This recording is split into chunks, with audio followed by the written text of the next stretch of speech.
começando Artigo 5º, um programa que leva até você temas que estão na Constituição Federal e que fazem parte do dia a dia de todos nós, cidadãos brasileiros. No programa de hoje vamos falar sobre atuação policial. O artigo 5º determina que ninguém pode ser submetido à tortura, nem a tratamento desumano ou degradante. Também garante que são invioláveis a intimidade, a vida privada, a honra e a imagem das pessoas. Diz ainda que ninguém será privado da liberdade ou de seus bens sem o devido processo legal. E para falar sobre a atuação policial, nós recebemos 2 convidados no estúdio do Artigo 5º. Está aqui conosco o Coronel Adilson Evangelista, chefe do Estado-Maior da Polícia Militar do Distrito Federal. Também vamos conversar com Alexandre Rocha, cientista político e doutor em Ciências Sociais. Sejam bem-vindos ao Artigo 5º. Doutor Alexandre, gostaria que o senhor começasse explicando para a gente como deve ser a conduta de um policial perante a comunidade. A atuação policial no Brasil, ela passa por modificação. Nós tivemos aí algum tempo um regime autoritário e essa polícia, mais especificamente a polícia militar, que tem a atuação junto à comunidade, atuava segundo uma lógica mais autoritária. Hoje nós estamos num Estado democrático de direito e, nesse aspecto, a polícia tem que atuar segundo essa perspectiva, ou seja, respeitando principalmente os direitos fundamentais da pessoa humana. Os direitos humanos é o caso mais específico. E, infelizmente, nós temos alguns casos esporádicos em alguns estados, em outros é mais recorrente, de uma atuação policial violenta. Mas isto, eu acredito que é fruto de um processo de ajuste entre as demandas que estão surgindo da sociedade por direitos e a polícia que está se adaptando para adequar a isso. Agora, coronel, como é que é feito o controle, a fiscalização e até a orientação dos policiais para agirem?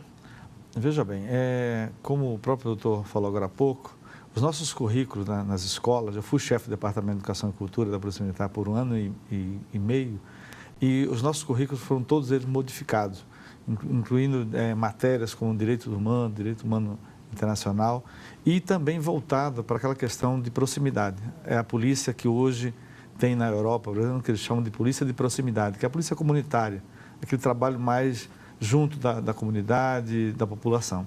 E esse controle ele é feito, nós temos a ouvidoria da Polícia Militar e temos a corregedoria, nosso departamento de controle e correção, que faz esse controle caso há algum desvio de conduta, alguma ação que deva ser tratado com o regulamento disciplinar ou até mesmo com o Código Penal Militar.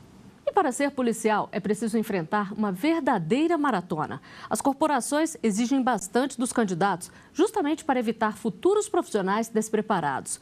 Mas nem sempre isso é suficiente e não faltam críticas da população à atuação policial. Resistência física, concentração, disciplina e principalmente muito equilíbrio. Essas são características fundamentais para ser um policial e saber lidar com situações do dia a dia. Mas será que isso basta? Ele deve ter nascido para ser policial e gostar da profissão, para ser respeitado e respeitar o cidadão. O policial, ele não deve pensar só no salário. Ter habilidade de conhecimento também, né? Não é só pegar uma farda e um revólver e sair por aí, não. É preciso mais. Para ingressar na polícia, os candidatos passam por processos de seleção bem parecidos. Além da prova escrita, ser aprovado no teste físico também é um grande desafio. E não acaba por aí. Nós temos o perfil já apropriado para cada cargo que compõe a carreira policial federal.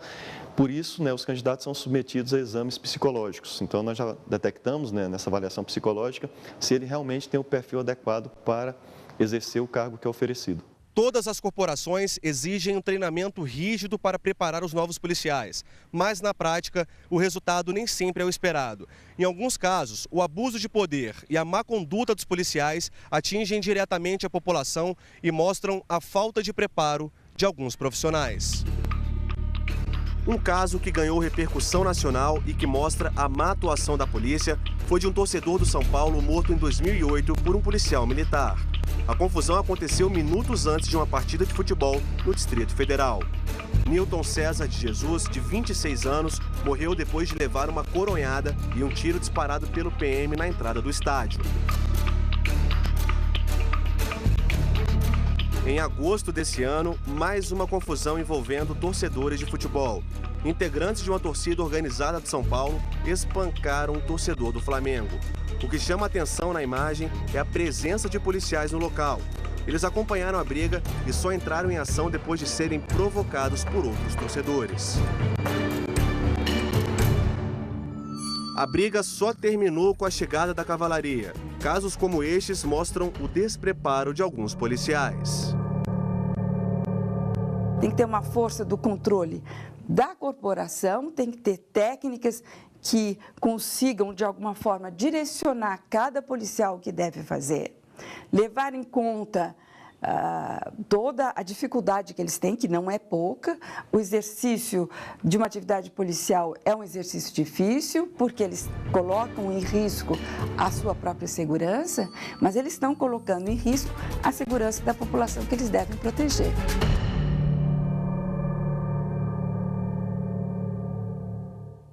Coronel, apesar de todo o preparo, a gente vê que existem constantemente denúncias de casos como os mostrados na reportagem. O que leva a uma má atuação policial? Veja bem, nós temos um treinamento na Polícia Militar que hoje ela extrapola até os limites do próprio Distrito Federal. Nós temos policiais treinados em outras capitais brasileiras e temos policiais treinados fora do Brasil.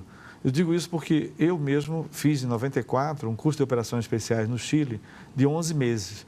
Então, aí eu trouxe conhecimento para o Brasil para poder formar os nossos policiais. E nós temos policiais na Colômbia, policiais no Chile, policiais na Europa, Portugal principalmente, França. Então, o treinamento policial ele tem buscado trazer esse conhecimento e essa forma de atuação muito mais, digamos assim, humanizada e, ao mesmo tempo, aquele equilíbrio que o policial deve ter. Entretanto, nós estamos tratando com pessoas. E quando você trata com pessoas, existe uma série de coisas que a psicologia explica de comportamento. Você reage de uma forma diante de uma situação, assim como também o policial, apesar de todo o preparo, muitas das vezes a adrenalina, o momento que ele está vivendo, a ação daquele agressor ou de uma pessoa contra o próprio policial, pode ser que resulte, num caso como você citou agora há pouco, né, naquele caso do torcedor de São Paulo, na época do jogo, e que, às vezes, é uma ação desmedida, uma forma de atuação desmedida do policial, não porque ele queira, às vezes, fazer aquilo, é porque o momento, a adrenalina, a questão psicológica dele, emocional, acaba ocorrendo o fato e uma fatalidade, como ocorreu naquele caso. Por isso que é importante os candidatos passarem também por um teste psicológico?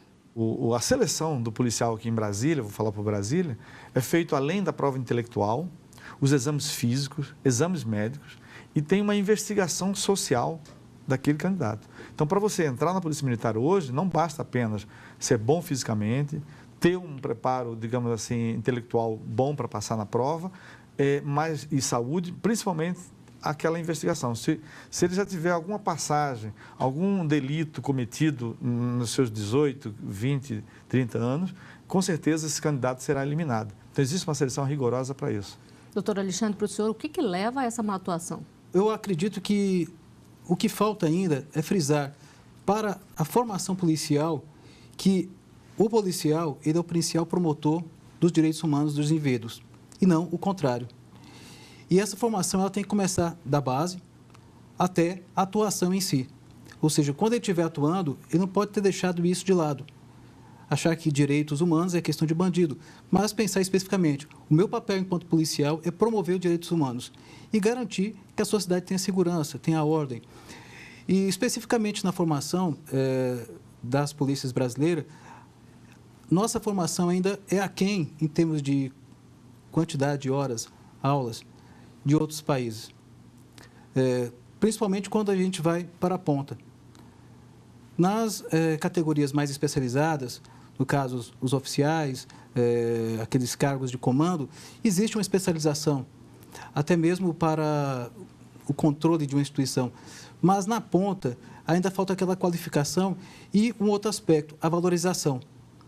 Sem essa valorização por parte da instituição e da sociedade, o policial ele está sujeito a essas intempéries, como o próprio coronel citou, de ser as variações de cada um, tem um caráter que pode fugir a algo que a instituição está buscando. Coronel, o senhor acha que hoje é mais valorizado?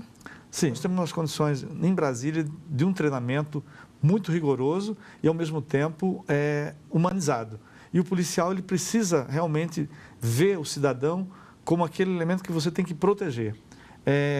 Às vezes ocorre exatamente isso, do policial ceder das suas ações e não ter essa visão, né? Porque nós estamos tratando com pessoas que vêm da própria sociedade e nós temos que buscar essas pessoas dali. Mas hoje nós temos já uma maneira mais de reduzir isso. Como? Aqui em Brasília, nós adotamos, desde 2010, a seleção para oficiais e praça, o curso superior. Então, hoje, nenhum policial entra na Polícia Militar, seja ele soldado ou oficial, sem que ele esteja terminado o curso da primeira graduação, qualquer que seja. Agora, voltando a falar um pouquinho da reportagem, a gente mostrou também o caso do flamenguista espancado pelos torcedores de São Paulo. A imagem mostra que os policiais estavam presentes na cena, mas demoraram a agir. Essa falta de uma ação rápida também não pode caracterizar uma má atuação? Essa atuação ela teve uma característica um pouco diferenciada. Primeiro porque houve alguns momentos ali que um policial estava sozinho atuando e ele viu aquela multidão, o número de pessoas, ele se afastou um pouco, sacou da arma e observou que, na verdade, se ele utilizasse a arma naquele momento, seria uma tragédia. Como aconteceu, são coisas até distintas, com aquele torcedor de São Paulo, na época que o sargento, com a arma em punho, correu atrás do cidadão e não era o caso de disparar. Ele não disparou, mas ele, ao dar uma coronhada, né, no cidadão, a arma veio a disparar, porque ele estava com o dedo no gatilho, que é um procedimento incorreto. Já nesse outro caso, ele retardou um pouco a ação, mas esse retardo foi em função exatamente do momento dele pensar o que fazer. Veio a multidão, ele sacou da arma, olhou, viu que não era o momento, guardou a arma e depois, em seguida, partiu para o local para tentar retirar os agressores. Então, pode ver que são dois momentos distintos, mas que o resultado desse segundo momento, desse segundo policial que foi em agosto com o torcedor do Flamengo, embora houve a lesão do torcedor do Flamengo, ninguém está tirando isso, mas o resultado seria bem pior se ele tivesse usado o armamento com aquele grupo de 15, 20, 30 torcedores em volta dele. Só para a gente encerrar esse bloco, então, doutor Alexandre, o que uma pessoa deve fazer quando ela acredita que sofreu um abuso de uma má atuação policial? A quem recorrer? O próprio coronel citou, as polícias hoje contam com corregedorias, ouvidorias, caso não seja atendido prontamente, ele pode procurar outros meios, como o Ministério Público. A mídia tem atuado bastante nessa divulgação de casos em que as pessoas podem ser ou não agredidas por uma atividade policial. Então, existem meios. O que nós temos que buscar é a efetividade desses meios. Especificamente em termos de corregedorias e ouvidorias, ainda falta uma transparência a respeito dos processos. A sociedade saber o resultado do que aconteceu, se de fato ocorreu uma punição, se foi necessária uma punição. Então, alguns aspectos para esclarecer. E isso faz parte do processo de democratização, onde as instituições e as pessoas estão cada vez mais reconhecendo seus direitos. Nós vamos a um rápido intervalo. O artigo 5º volta já. Estamos de volta com o artigo 5º. Hoje os nossos convidados são Alexandre Rocha, cientista político e doutor em ciências sociais, e o coronel Adilson Evangelista, chefe do Estado-Maior da Polícia Militar do DF. No programa de hoje estamos conversando sobre a atuação policial. O Código Penal Militar determina o que deve ser feito em caso de crime.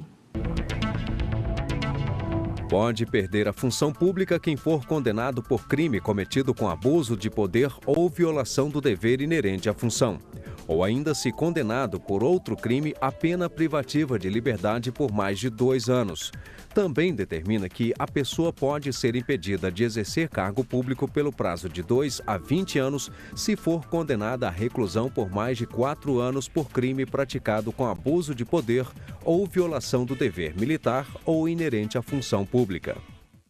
Coronel, o militar que é suspeito de algum crime, como é que fica durante as investigações? Ele é afastado do cargo? Bom, cada caso é um caso, né? Então depende da situação, a gravidade desse fato. Se o fato for muito grave, de imediato ele é afastado e fica à disposição da corregedoria para poder proceder, seja na sindicância ou no inquérito policial, e em seguida ser remetido, se for um crime militar, né, remetido à auditoria militar, que é responsável pela instrução processual. E ele também pode responder à justiça comum ou é só a justiça militar? Pode responder, sim. Tem crimes propriamente militares, né? Cometido de um militar contra outro militar, em organização militar, eles estão de serviço, né, usando arma da corporação, e outros crimes que ele pode cometer que não está enquadrado no artigo 9º, que diz os crimes propriamente militares. E pode responder na justiça também por crime comum. Doutor Alexandre, o fato da pessoa poder perder o cargo, além de ter a pena privativa de liberdade, também ajuda a inibir os crimes? Bem, todo agente público ele tem a responsabilidade do cargo. E caso não cumpra da forma adequada, ele está sujeito a sanções, chegando no caso a demissão, vamos dizer assim, a penalidade mais grave. E se for um crime, como por exemplo, um homicídio, mesmo que seja na atuação da atividade policial e não esteja abrigado no exercício do dever legal, ele pode até mesmo ser preso. Um exemplo, existem alguns problemas nesse aspecto em que a punição em si não resolve. Porque esse indivíduo muitas vezes é demitido, ele tem uma experiência policial, acaba indo atuar como miliciano ou até mesmo como um marginal, um criminoso, tendo uma experiência policial. Esses casos não são esporádicos, são casos que acontecem na realidade. Então, até mesmo o próprio desligamento de um policial tem de ser acompanhado pela instituição. E a instituição tem que ficar atenta para observar se algumas naturezas de crimes não decorrem da própria instituição, da forma que ela é montada, como é que é ensinado aos policiais, enfim. E é feito, coronel, esse acompanhamento quando o militar é desligado?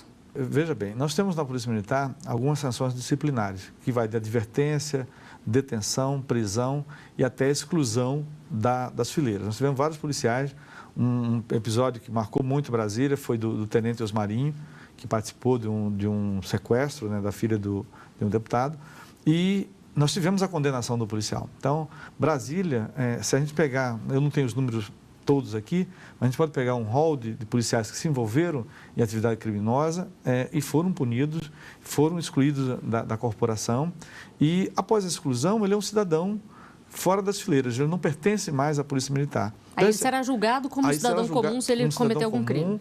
E, a partir do momento que ele é excluído, ele é julgado pelo Tribunal do Júri, né, se for um crime de homicídio, por exemplo, e a partir daí ele é um cidadão comum da sociedade, como qualquer outro, lógico, com os antecedentes que ali, mas não tem mais vínculo com a instituição. E nas ruas as pessoas falam sobre a atuação policial. A equipe do Artigo 5º foi conferir as opiniões.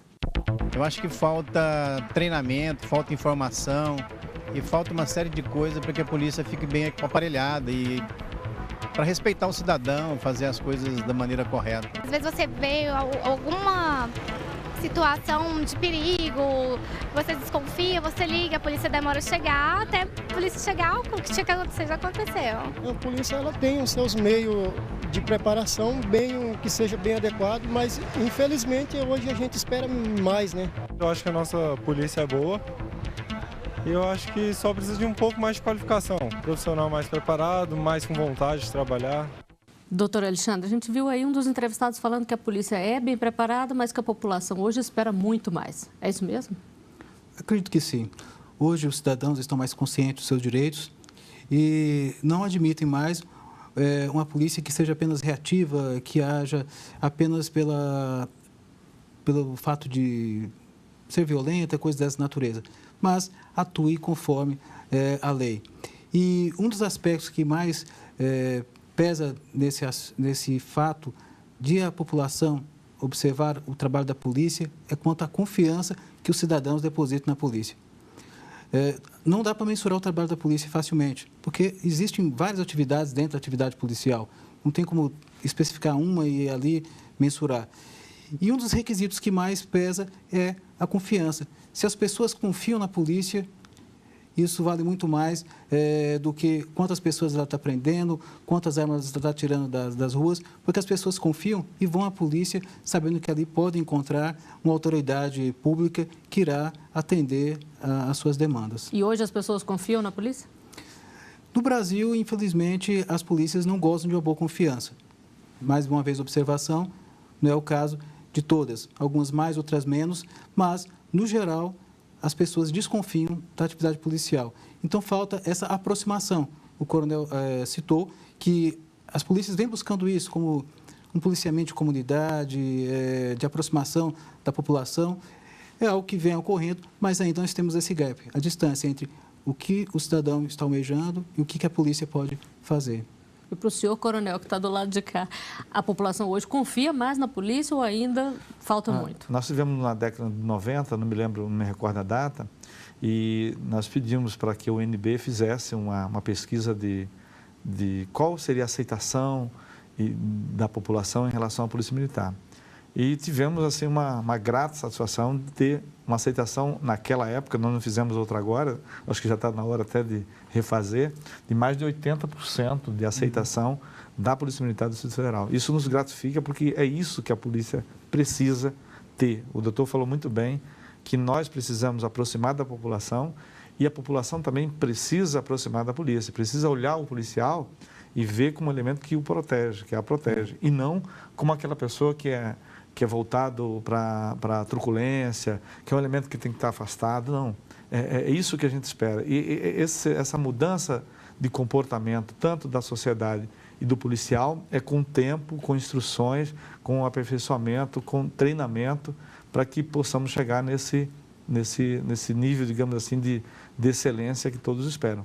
E é feito algum tipo de trabalho para poder aproximar mais realmente polícia e sociedade? Exatamente. E é isso que vem sendo feito nas nossas escolas. Nós temos hoje, no último concurso que nós tivemos, mais de 1.000 policiais, como eu disse anteriormente, todos formados em alguma graduação. Tinha mais de 300 policiais pós-graduados em diversas áreas. Isso que já tem uma formação, digamos, anterior, que apenas a gente vai moldar esse policial naquilo que mais ele precisa fazer, que é de atender a comunidade, de ser prestativo, porque tem uns policiais que têm um pouco mais, porque isso já é da própria formação dele, de família, de berço. Então isso ajuda muito quando ele vai atender uma comunidade, vai atender uma pessoa, porque ele vê esse sentimento maior que outros. Isso é natural em qualquer profissão. Doutor Alexandre, o coronel se referiu mais cedo a um policial que cometeu um crime que participou de um sequestro. Que tipo de dano isso causa à corporação, à imagem da polícia como um todo? O que a sociedade mais espera do policial é que ele seja uma autoridade pública que atue em nome da lei e não contra a lei. Então, casos em que a polícia, ou especificamente um policial, se envolve com um crime, é algo que fere toda uma instituição, toda a corporação. E é por isso que, nesse aspecto, a instituição policial, ou seja, uma corporação específica, ela tem que estar muito atenta para esses desvios de caráter que podem levar a macular toda uma instituição, toda uma organização. Então, não é algo fácil, é algo que depende muito da formação do indivíduo, mas do desenvolvimento da instituição. Fazer com que as pessoas estejam ali para serem policiais, atuarem em nome da sociedade, pela sociedade, e não para, uma vez ou outra, se beneficiar da função policial para cometer um crime. Bom, e para encerrar, eu gostaria que vocês dissessem o que pode ser feito para poder garantir uma eficiência maior na atuação policial. Coronel. Bom, continuar e melhorar, né, as técnicas policiais de atendimento de ocorrências, melhorar a parte de ensino na corporação, com novos, digamos assim, modernizando até mesmo as instituições, novos equipamentos também, porque o policial bem equipado, com todo o instrumento que ele possa atender bem a população, vai reduzir esse tempo de espera que nós vimos ali na reportagem, né, que esse tempo de espera, a gente busca sempre isso, essa redução do tempo, que cada minuto a mais pode representar uma lesão, uma morte, ou uma insatisfação muito grande para a população. Então, é isso que a gente espera. Melhorar as condições do policial, melhorar as condições de equipamento que ele possa utilizar, mas, principalmente, melhorar a parte de ensino para que ele possa agir conforme ele aprendeu, conforme ele foi ensinado na corporação. Doutor Alexandre? O policial, ele é um dos agentes públicos mais importantes que tem no país, no Estado, porque é aquele que o primeiro a ser recorrido pelo cidadão. Em alguns aspectos, as pessoas vão primeiro à polícia. Então, nisso, como o próprio coronel disse, a formação é fundamental. Mas a gente tem que rever essa formação. Será que essa formação está adequada? A concepção de policial que nós temos está adequada? Verificar se isso é oportuno para o nosso momento e buscar adequar a atividade policial ao Estado Democrático de Direito. Não é fácil, mas é um processo que acredito que podemos fazer desde que sociedade, polícia e governos atuem juntos. Bom, e com essa constatação, nós chegamos ao final de mais um Artigo 5º. Doutor Alexandre, Coronel Adilson, eu agradeço a presença de vocês aqui conosco e lembro que você também pode fazer parte do nosso programa, mandando sugestões para o e-mail artigo5@stf.jus.br. A gente se vê na semana que vem. Até lá!